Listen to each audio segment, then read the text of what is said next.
Doncs al moment de néixer, després d'un embaràs sense incidències i un part sense incidències, vam veure que al moment de netejar el nadó li anaven sortint hematomes, li anaven sortint blaus.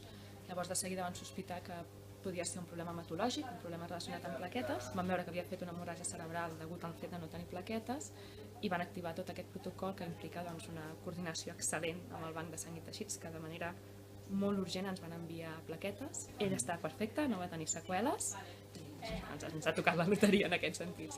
Ens vam animar per un segon fill després d'informar-nos moltíssim perquè vam veure que hi havia un tractament a fer durant l'embaràs que implicava una disminució del risc que passés. Ha anat molt bé, va néixer amb un nivell de plaquetes també una mica inferior del de normalitat, però sense el risc de tenir una hemorràgia cerebral i per tant un èxit de la ciència absolut. Hem pensat moltíssim, moltes vegades i d'una manera molt intensa perquè gràcies a ell, gràcies a tots aquests 38 donants que es coordinen, hem pogut tenir els nostres fills sants amb nosaltres, que és la major aspiració que podíem tenir.